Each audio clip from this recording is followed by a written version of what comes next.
Moments question 1. A seesaw is modelled by a uniform rigid rod, AB, of mass 45 kilograms and length 3 metres, resting on a smooth support at the centre of the rod. An adult of mass 64 kilograms sits at end A and a child of mass 40 kilograms sits at end B. When another child of mass M kilograms sits in a position 0.3 from B, the seesaw is in equilibrium. Right, okay, so we haven't got a diagram, so that's the first thing we're going to do. Okay, so we need our seesaw in equilibrium horizontally. We've got a smooth support at the centre, and we're going to have a reaction force there. Let's call that end A and that end B. Okay, so when you're drawing the diagram, you've just got to make sure you've got every scrap of information onto your diagram. So you've got the weight of the rod itself, which is 45 kilograms, and because it says it's uniform, we've got the mass acting exactly at the centre. Okay, so we'll put a downwards force of 45G there. We've got an adult of mass 64G at this end. We've got a child of mass 40 at the other end. And it says we've got a child of mass M, 0.3 metres from B. Okay, so let's put some lengths in. If the whole thing is 3 metres, then that's 1.5, and then that is 1.5 there. So 0.3 from B, let's draw it about there. That's M kilograms, so that's mg downwards.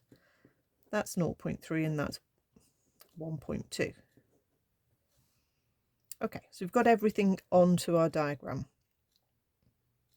So we don't have any unknowns except the mass of the child there, and actually the size of the support there. Okay, so once you're happy you've got your diagram with everything labelled, you're going to think about the two things that you do with moments, which are you can resolve vertically and you can take moments about a chosen pivot point. Okay, so because question A is asking me to find the value of M and it's not asking me to find the reaction until part B, I'm going to choose my pivot point at the centre, okay, which is the obvious place to take it because that's the tipping position. Okay, so if I pivot at point C, then the two forces acting at point C aren't going to come into this equation that we're going to write down. Okay, so what we're thinking of is if you've got a pivot point there and you have forces pushing down on that side and you have forces pushing down on that side, you're basically saying that they are equal. Okay, so your moment is your force times your distance.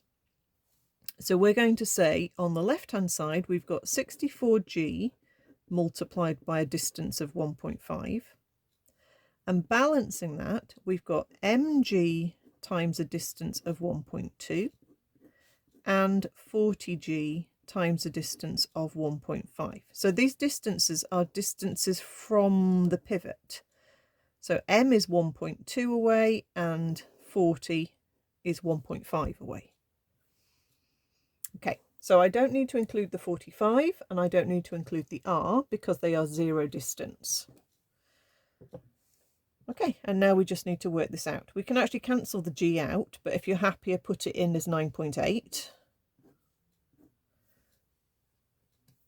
Okay, so I'll say 64 times 1.5. That's equal to 1.2 M plus 60. Hop that across and then divide by 1.2, and our M is 30. Okay, we don't need to worry about 9.8. It was in every term and it cancelled out. If you put it in as a number, that's fine. You'll still get M as 30. So that is 30 kilograms for the mass of the child. Okay. And then for part B, because now we only have one unknown and it's a force, we can then say we can do our resolving vertically. Sometimes that's the first thing you do when you do a moments question, and sometimes it is the second thing, or sometimes you don't do it at all. If I resolve vertically here, I've got one force upwards, R, and that will equal 64G plus 45G plus M, which we now know is 30G, and 40G on the end. So you include all the downward forces. So I need to work out 64, add 45, add 30, add 40, and then times everything by 9.8. Okay. And that gives me 1754.2. So that's a fairly standard moments question where you're choosing a pivot point and you're taking the force times the distance as the moment of the force, and you're working out which forces are going to make your object spin in which direction. Okay. And resolving vertically is the other thing that you can do with moments questions. So just the forces up are balanced by the forces down, and there's no distances coming into that equation, notice.